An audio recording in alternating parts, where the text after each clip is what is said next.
नमस्ते बच्चों।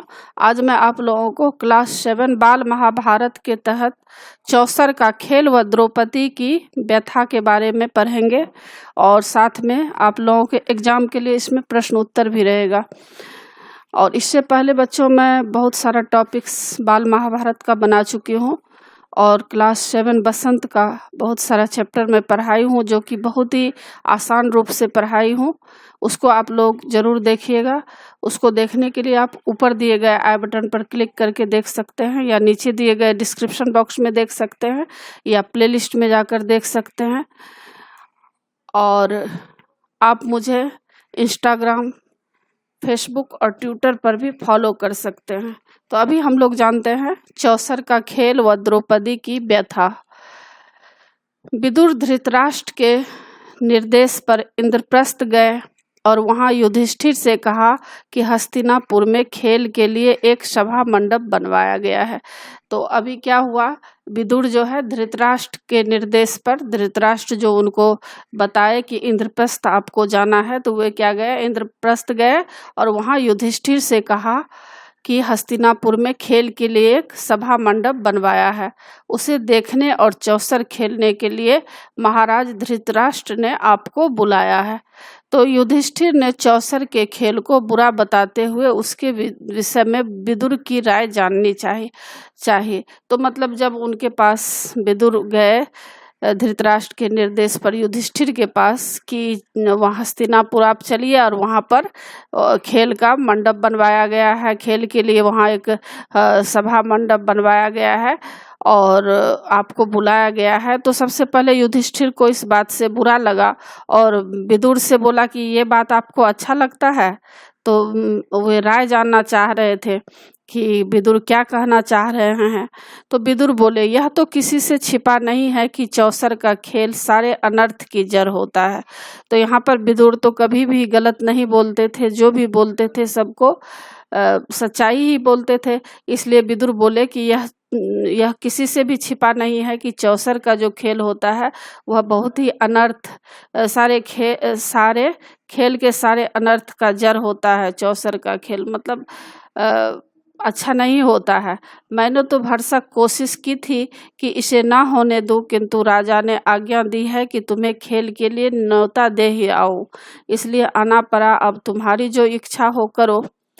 तो राजवंश की परंपरा के अनुसार खेल के निमंत्रण को अस्वीकार नहीं किया जा सकता था। तो क्या हुआ है, पहले के समय में ऐसा था कि राजवंश की एक परंपरा थी, शुरू से चली आ रही थी, यह सब खेलना जरूरी होता था। तो इसको अस्वीकार भी वे लोग नहीं कर सकते थे, मना भी नहीं कर सकते थे। दूसरे युधिष्ठिर को डर था कि मना करने को धृतराष्ट्र अपना अपमान न समझे, और युधिष्ठिर को ऐसा लग रहा था कि अगर मना कर देंगे तो धृतराष्ट्र को अपमान लगेगा कि मेरी बात को नहीं माना वे लोग। अतः युधिष्ठिर सपरिवार हस्तिनापुर पहुंच गए। शकुनी ने युधिष्ठिर को खेल खेलने के लिए कहा, तो युधिष्ठिर ने उत्तर दिया, राजन, यह खेल ठीक नहीं है। बाजी जीत लेना साहस का काम नहीं है। जुआ खेलना धोखा देने के समान है। आप तो यह सब बातें जानते ही हैं। वह बोला, आप भी क्या कहते हैं महाराज, यह भी कोई धोखे की बात है? हाँ, यह कहिए कि आपको हार जाने का डर लग रहा है। युधिष्ठिर कुछ गर्म होकर बोले, राजन, ऐसी बात नहीं है। अगर मुझे खेलने को कहा गया तो मैं नहीं करूँगा। आप कहते हैं तो मैं तैयार हूँ। मेरे साथ खेलेगा कौन? दुर्योधन तुरंत बोल उठा, मेरी जगह खेलेंगे तो मामा शकुनी, किंतु दांव लगाने के लिए जो धन इत्यादि चाहिए वह मैं दूंगा। युधिष्ठिर बोले, मेरी यह राय यह है कि किसी एक की ही जगह दूसरे को नहीं खेलना चाहिए। एक की जगह दूसरे को नहीं खेलना चाहिए, यह खेल के साधारण नियमों के विरुद्ध है। खेल प्रारंभ हो गया, यानी खेल शुरू हो गया। सभा मंडप में भीष्म, कृप, विदुर, धृतराष्ट्र जैसे वयोवृद्ध भी उपस्थित थे। दांव पर दांव चलते गए और युधिष्ठिर हर बाजी हारते चले गए। देश, सेना, देश की प्रजा, दास दासियां, हाथी, घोड़े, आभूषण, चारों भाई तथा स्वयं अपने को भी हार गए। शकुनी ने युधिष्ठिर से कहा, एक और चीज है, जो तुमने अभी हारी नहीं है उसकी बाजी लगाओ तो तुम अपने आप को भी छुड़ा सकते हो। अपनी पत्नी द्रौपदी को तुम दांव पर क्यों नहीं लगाते? युधिष्ठिर ने द्रौपदी की भी बाजी लगा दी और शकुनी ने यह बाजी भी जीत ली। सभा में हाहाकार मच गया, मतलब चारों तरफ ऐसा हाहाकार मच गया। यह खेल ऐसा खेल होता है कि मतलब सब कुछ वे हार गए। अब पूरा जो सभा था उसमें सब लोग हाहाकार मच गया कि देखो ये क्या हो रहा है, द्रौपदी को भी दांव पर लगाया जा रहा है, मतलब द्रौपदी को भी बाजी लगा दी गई है। धिक्कार की आवाजें आने लगी। दुर्योधन ने विदुर से द्रौपदी को रनिवास से लाने को कहा, तो दुर्योधन ने विदुर से क्या कहा कि द्रौपदी को रनिवास से लाने को कहा।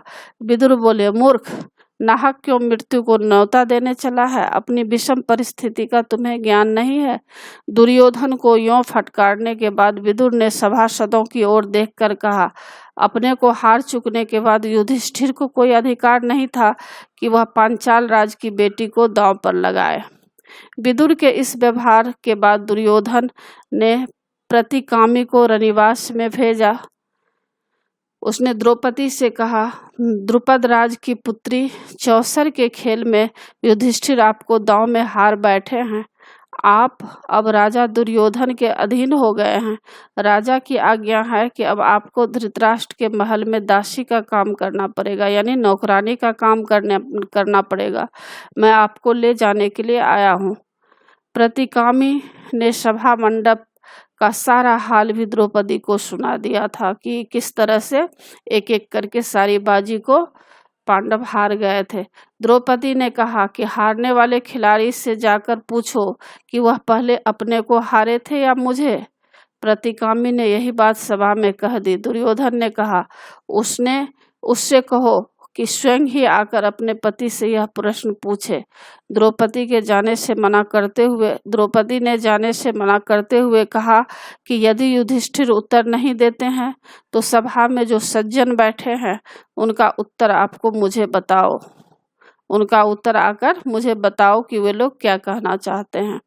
प्रतिकामी के लौटने पर झल्लाए हुए दुर्योधन ने दुशासन को भेजा।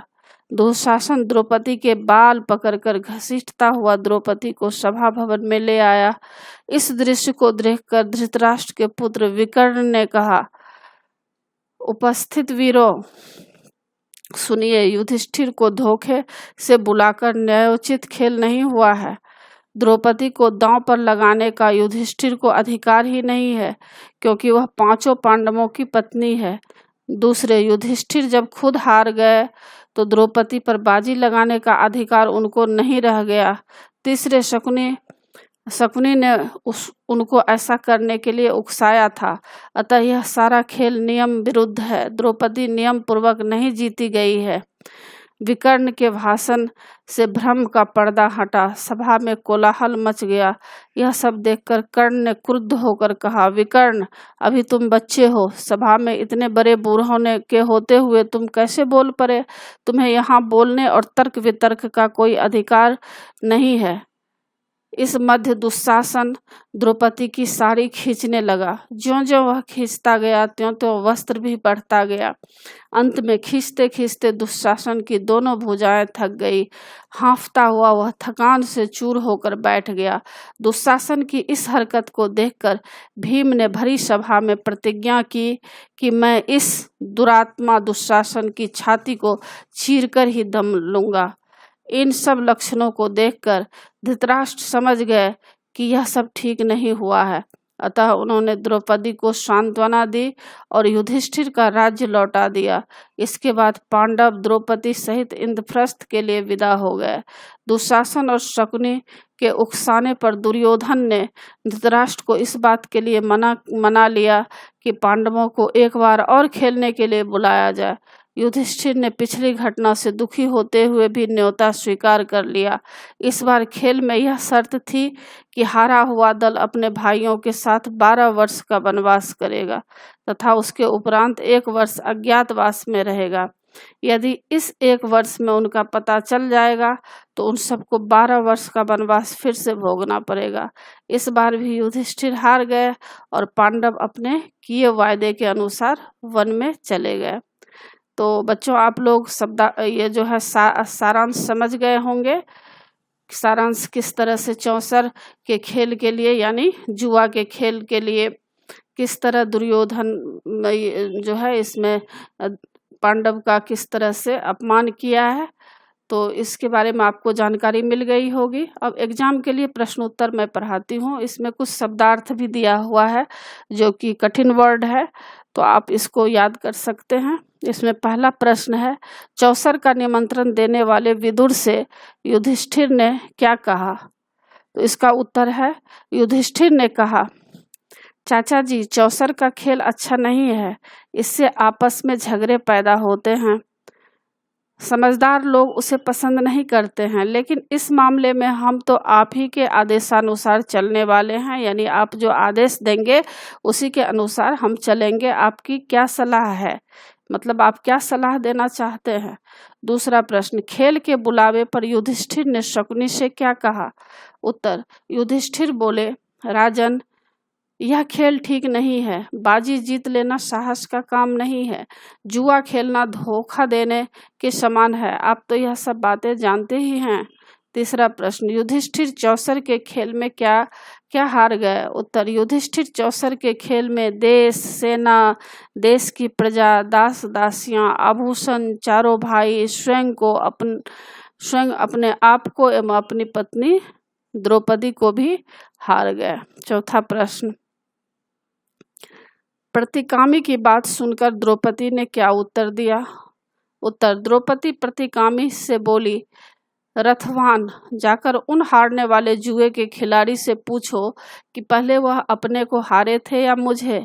सारी सभा में यह प्रश्न उनसे करना, जो उत्तर मिले वह मुझे आकर बताओ, इसके बाद मुझे ले जाना। पांचवा प्रश्न, दुशासन ने द्रौपदी के साथ क्या व्यवहार किया? उत्तर, दुशासन ने द्रौपदी के गूंथे हुए बाल बिखेर डाले, गहने तोड़ फोड़ दिए और उसके बाल पकड़कर बलपूर्वक घसीटता हुआ सभा की ओर ले जाने लगा। द्रौपदी विकल हो उठी, यानी चीखने चिल्लाने लगी, रोने लगी। छठा प्रश्न, द्रौपदी के पक्ष में विकर्ण के क्या तर्क थे? उत्तर, द्रौपदी के पक्ष में विकर्ण ने निम्न तर्क रखे। पहला, युधिष्ठिर को धोखे से बुलवा दिया गया। दूसरा, द्रौपदी अकेले युधिष्ठिर की नहीं अपितु 5 पांडव की पत्नी है, पांडवों की पत्नी है, अतः दांव पर लगाने का अधिकार ही युधिष्ठिर को नहीं है। तीसरा, युधिष्ठिर जब स्वयं हार कर दास बन गए तो द्रौपदी को दांव पर लगाना न्याय संगत नहीं है। चौथा, शकुनी ने द्रौपदी का नाम लेकर युधिष्ठिर को बाजी के लिए उकसाया था, अतः द्रौपदी नियम पूर्वक नहीं जीती गई है। सातवां प्रश्न, दोबारा के खेल में क्या शर्त रखी गई थी? उत्तर, दोबारा के खेल में यह शर्त थी कि हारा हुआ दल अपने भाइयों के साथ 12 वर्ष का वनवास करेगा तथा उसके उपरांत 1 वर्ष अज्ञातवास में रहेगा।